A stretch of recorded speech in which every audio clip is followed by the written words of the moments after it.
Hello everyone, welcome back to my kitchen. Hey, I'm glad you decided to drop by. We're making Christmas jam tonight, and Christmas jam is so delicious. It's wonderful spice to it. You'll put a little bit of cloves, a little bit of cinnamon. But what the fruit that you're using is cranberries, fresh cranberries, and you're going to use 16 ounces of cranberries. And you're going to also use 16 ounces of frozen strawberries. Now, I made this with my niece and my sister and my daughter-in-law just a few weeks ago. We made like 50 jars of this Christmas jam, and my sister gave it as wedding gifts to the wedding party of my nephew who just recently got married. So, and it was a big hit. So I'm going to make it tonight, and I hope that you stick around with me and learn how to make Christmas jam. So we're going to start off with measuring out our fruit. I'm going to go ahead and open the cranberries and pour it into the bowl on the scale. So one bag of these cranberries is 12 ounces, so we're going to go ahead and pour that in and open another bag so that we can get 16 ounces.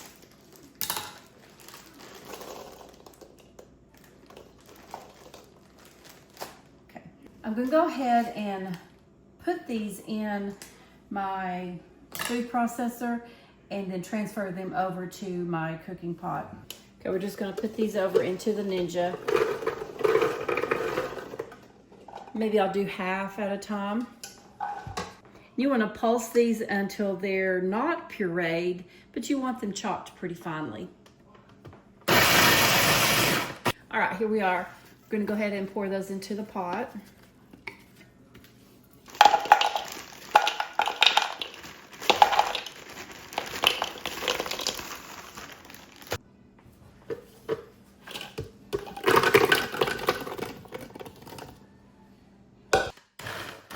So once you get your strawberries chopped, you're going to go ahead and add those to the cooking pot with your cranberries. Okay, so next you're going to wash an orange and you're going to zest it. Now I'm going to use my box grater here, and I've just got this fine side. And I'm going to get as much zest as I can out of this orange and add that to my fruit.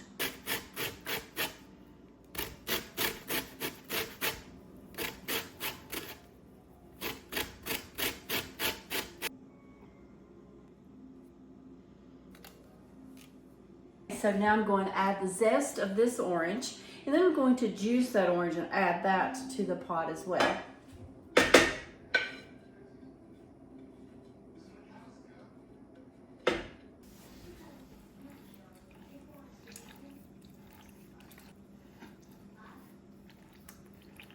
Okay, we're going to add this to the fruit. And I'm going to strain it just so we make sure that there is no seeds.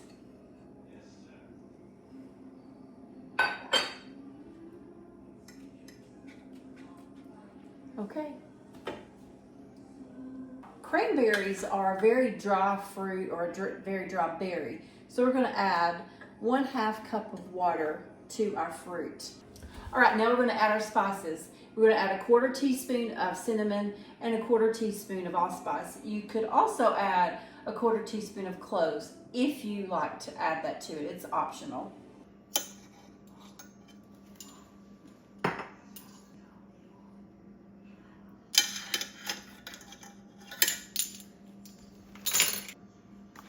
Okay, so now we're going to turn the stove on. Turn your eye on to about a medium heat and add a box of Sure Jell.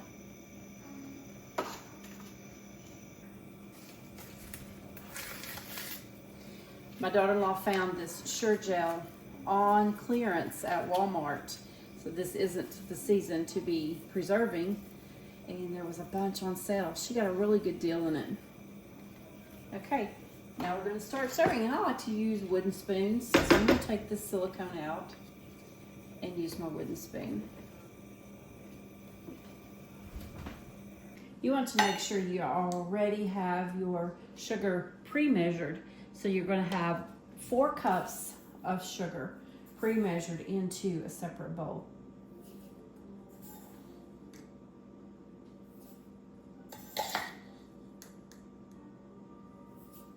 Okay, so we're cooking the berries, and you want to bring them to a rolling boil. Once you brought it to a rolling boil that you can't stir down, you're going to add the sugar at that point. So we'll be right back, and I will let you see the berries cooking. While the berries are coming to a boil, I'm going to go ahead and activate my seals on the lids, and I'm supposed to need about 6, so I'm going to do 8 just in case. I'm going to drop these down into the water and get those started. I'm going to go ahead and say that I have my jars all sterile and ready to go, so I'm ready as soon as this jam is ready. So when my jam is ready, my jars are sitting there ready to be filled, and I have my jar filler, my ladle, my lids, and I will get my lid magnet lid lifter, and I will have that ready.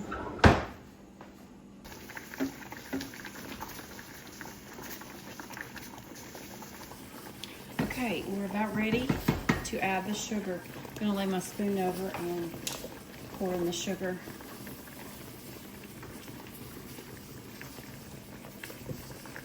And I'm gonna stir that in. Being very careful, it's so very hot. Look at that beautiful, beautiful red color. Oh my goodness, that's so beautiful. Okay, so now that's going to come back up to a boil and boil for 1 minute. Then you're ready to fill your jars. The color is so beautiful, and it smells like Christmas in my kitchen. Okay, so my lids are ready. Took those off the stove, and we are ready to fill our jars. Okay, so we're at a rolling boil, and it's a boil that I cannot stir down. I can't make it stop. So I'm going to start my timer, and we're going to stir for 1 minute.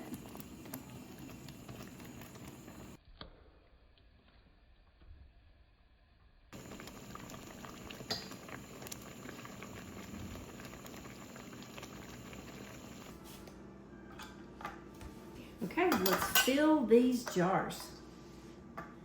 It is so delicious. Okay, so carefully ladle into the jars, and you want to leave about a half inch from the top. Don't want to overfill. Get these jars all filled, and we'll clean the edges with a damp cloth. We don't want any sticky.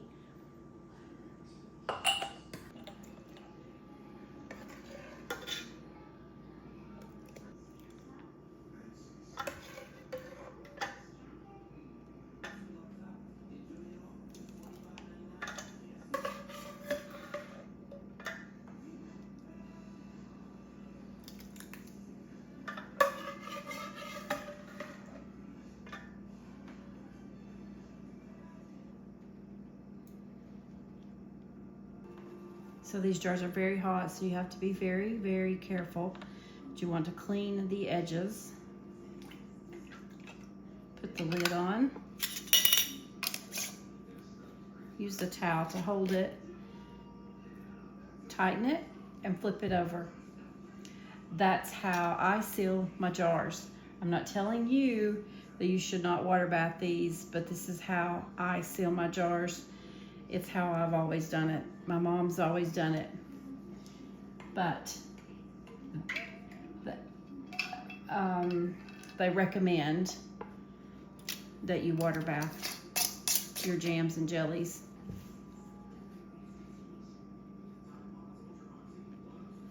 The hot jam will seal that jar lid.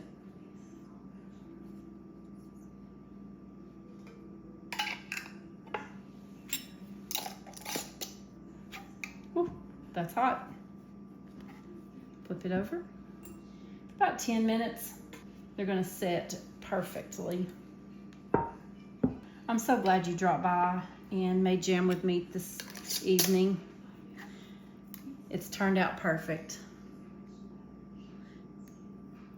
Just a little bit left in the pan. I want you to see that it is already setting.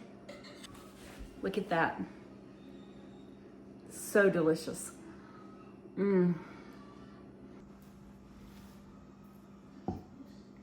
Hey, so that's Christmas jam, and I appreciate you for watching to the end. If you've made it this far, you have come to the end. And thank you all to my subscribers that watch my videos every week and comment, like. You have no idea what it means to me. This has been a fabulous year, and so thank you again, and have a Merry Christmas and a wonderful New Year. And I hope that your family is blessed with wonderful health and happiness this coming New Year. So thank you again, and Merry Christmas.